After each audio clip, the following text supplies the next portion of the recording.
All right, it's 8:20 here, Big 550 KTRS. Actually, that was kind of a lot of fun. Something you don't do every day is interview a Clydesdale.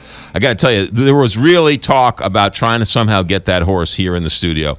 There is no way that horse would fit in this studio. That thing was he was a beast. Anyway, then who knew? For $60,000, you yourself can own a Clydesdale. All right, let's move on. So the worst part about editorials is you read them and you don't know who wrote them. I read this editorial in stltoday.com, but I had no idea our next guest wrote it. I actually thought it came from the editorial board. Joe Miller from the Show Me Institute. Joe, welcome back to the show.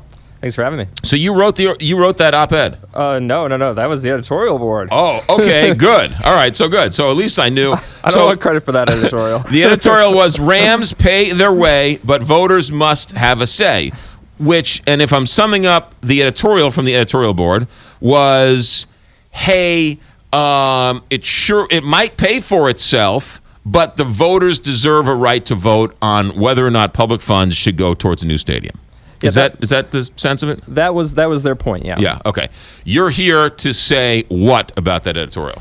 I'm here to say about the vote part. I'm perfectly fine with a vote. Being a St. Louis City resident myself, I would like to vote on the subject. Right. But the idea that they're going to pay for themselves is probably not a sound conclusion. Okay. All right. So you're questioning their math and their math was along the lines of the tax on the salaries, the tax on the money changing hands, and all the other things that are associated with it will generate $6 million, $8 million, $10 million a year. That it's enough to pay off the bonds that are going to go for this each year. That's correct. Essentially, we ran the numbers ourselves a while ago. And we think the way that they calculated the income taxes and the sales taxes is probably overdoing it. Okay. And that's leading them to think that the city and the state would raise a lot more money than it actually would. And so they think they're going to more than pay for the stadium through tax revenue, when we think that that's not appropriate to say that. Not only is it their opinion, but it's also Governor Nixon's opinion as well. He has said that on numerous occasions that the tax on the players who play there is enough to cover the costs of what we're talking about spending. So let's sort of dive into that a little bit, Joe. The argument is that it'll make enough to pay for itself. You disagree. What do your numbers say? So when we looked at the income taxes, we were basically counting the payroll of the St. Louis Rams for the state income tax. Okay. But we think they've been looking at in the editorial. We're not quite sure exactly what the numbers are, but they seem to intimate that they were counting players who are visiting plus players who are here, when actually you need to cut both those in half. And they were also counting lots of sales taxes. They say, this is going to generate all these new sales taxes, which is going to create millions and millions of dollars in sales tax revenue, right, and restaurant taxes, things like that. The issue, the bottom line issue is you have economic development people who are pushing the stadium plan saying this. You have, as you said, Nixon saying that. But the people who are saying that this is not going to raise tax revenue is essentially every economist who's ever studied stadium plans in other cities, and plus the history of what happened in St. Louis when we got the Rams to begin with. I mean, if we were the first city to be building a stadium, I'd be a little bit more disposed to say, we're just arguing about multipliers, we're arguing about tax revenue, and we'll see how it plays out. But in the last 3 decades, many, many cities have done large public subsidies for their stadiums, and economists are virtually unanimous. They don't raise tax revenues that are equivalent to those large public subsidies, nor do they create economic development, nor do they create urban regeneration. And yet, every time I'm watching the television or watching somebody boosting the stadium plan, they make those claims. I will tell you, Joe Miller, that I wish you were wrong. Because I wish you were wrong, but you're not. When you say it's virtually unanimous in economists who've looked at ballparks, baseball stadiums, not just football stadiums that are used 10 days a year. Take a baseball stadium that's used 161 days a year.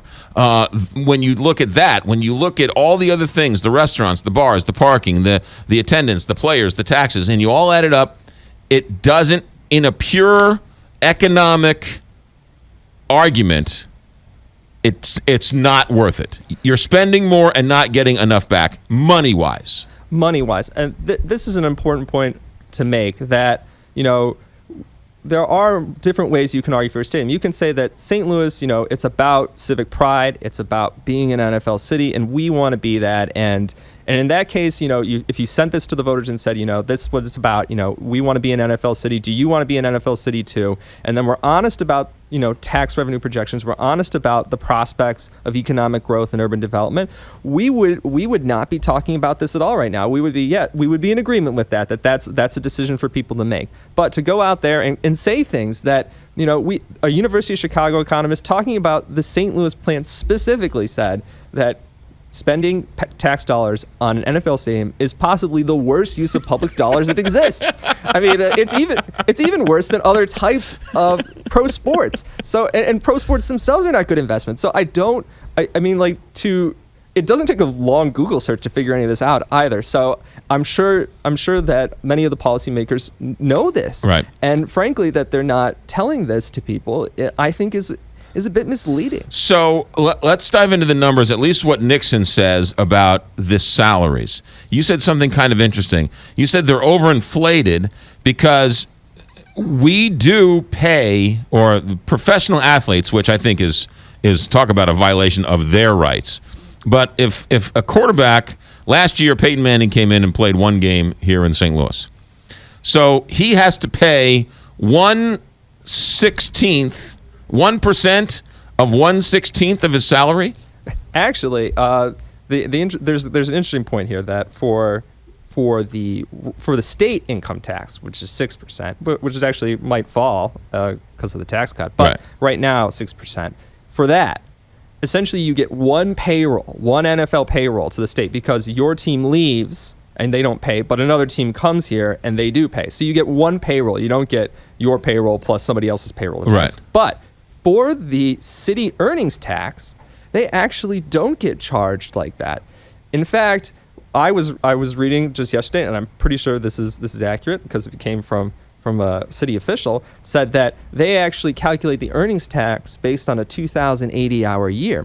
So if you are a football player and you don't live in St. Louis City, you only pay the earnings tax on the day that you're playing in St. Louis. So the amount of earnings taxes the city makes are minuscule. And this is where historic data becomes interesting, because the first year that the Rams played in St. Louis, which was fiscal year 1996, general tax revenue in the city was lower than it was the year before.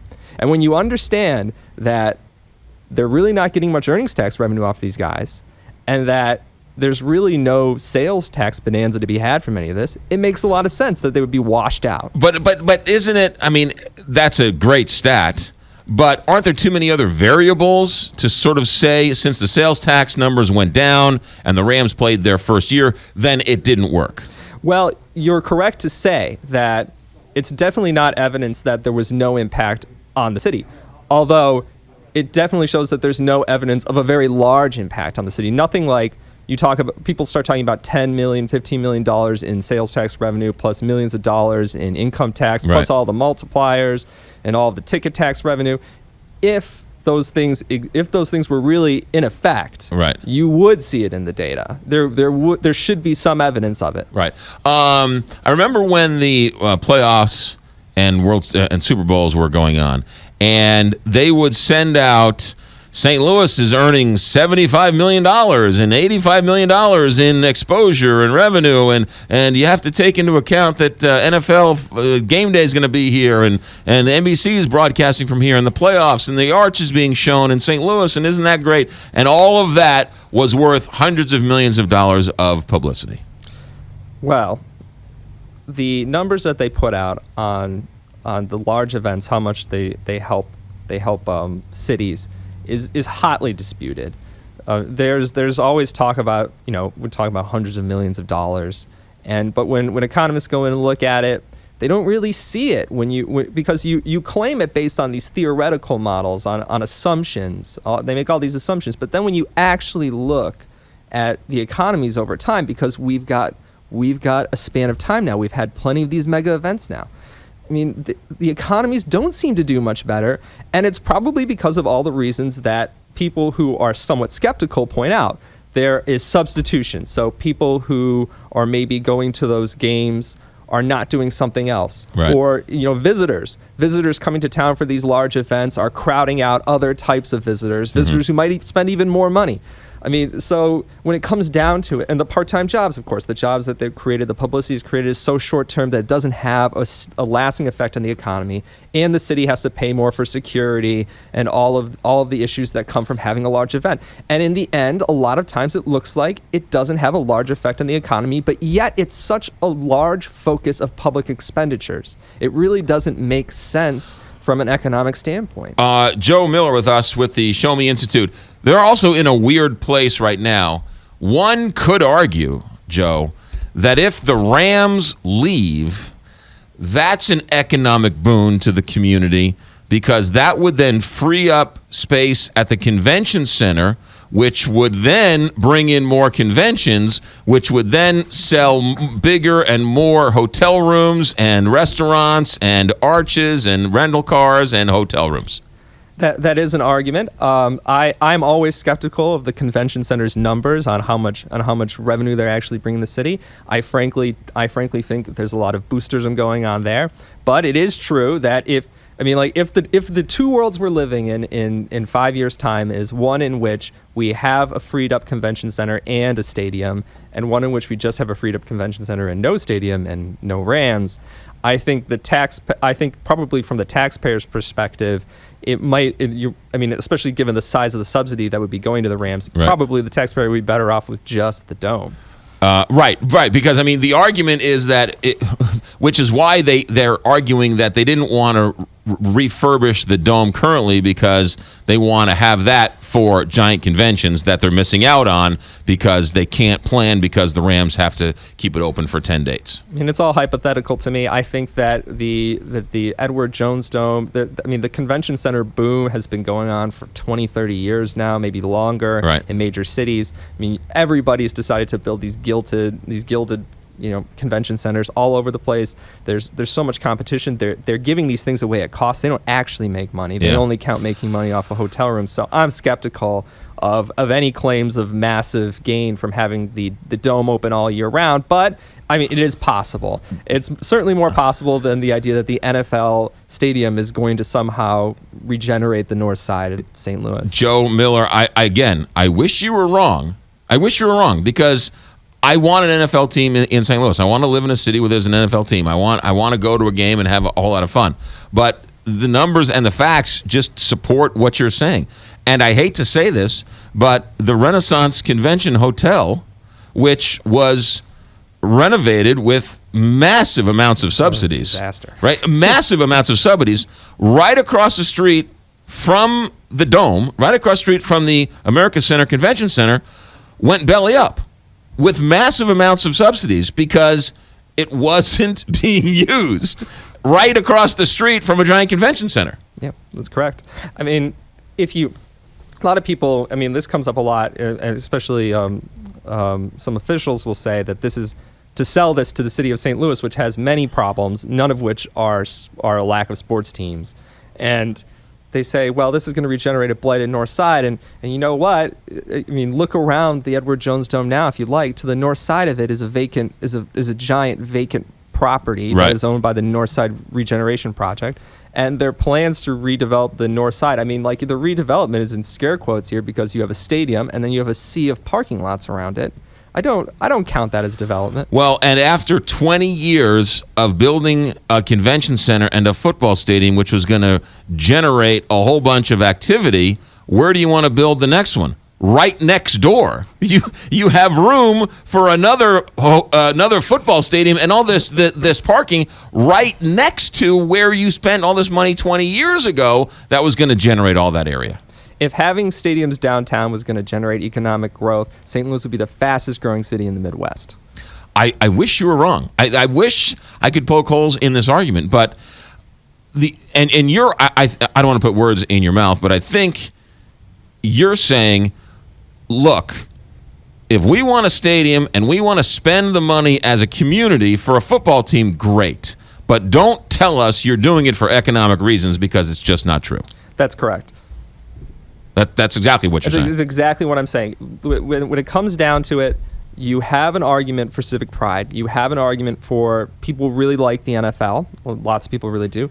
But in the end, I mean, when you go out to taxpayers and you tell them that this is going to be budget neutral, essentially, with all the tax revenue, that this is going to somehow create economic growth, that we're going to see a new North Side because of this, all these statements fly in the face of just an overwhelming amount of evidence. And it's not just about, like, cautious estimation. It's about the actual studies on these stadiums as they exist in St. Louis and elsewhere. Yeah. What I find interesting is that on the same day that Sam Brownback, the governor of governor of Kansas, who sat in your seat a couple weeks ago, signed into law legislation in Kansas that people who are on assistance, government assistance, can't get tattoos and cruises and go to the racetrack and sushi and all these other things, right? They can't use the public tax dollars for anything other than what they're meant for. On that same day, it's announced that the state of Missouri is going to New York to tell a bunch of billionaires how they want to use our tax dollars to build another billionaire a football stadium. I mean, the NFL is the most lucrative sport in the United States. They certainly have enough money to build a new stadium. In fact, I mean, when Kroenke's stadium in LA is apparently is going to be privately funded, there's been a lot of stadiums that have essentially been funded through both ticket holders and the private entities. I think that St. Louis should demand the same for itself. And frankly, if the NFL says that we're going to threaten to leave if you don't, I think, is that something that people really want to lay down for? Is the idea that we're going to have to essentially subsidize these teams in order to have them stay in town when the evidence is they don't create the economic benefits that they say they do? I mean, I think that would be for everybody who likes the Rams out there and is going to go to a game. I would have them remember that a lot of people who pay taxes in the city and the county and in the state maybe are not huge NFL fans, maybe aren't going to be able to go to the games. And when you vote to use tax dollars to pay for that stadium, it's not just you paying, it's everybody else. Joe Miller, I wish you were wrong. I wish I could argue with you, but unfortunately, I agree with you. Joe Miller, Show Me Institute policy analyst. What's your title over there? A policy analyst. Policy analyst. All right, good. I like more policy analysts, not the David Stokes of the world, who's now up in that corner office. Joe, have a good weekend. Thanks for coming in. Thanks for having me. 9:35 here, Big 550 KTR.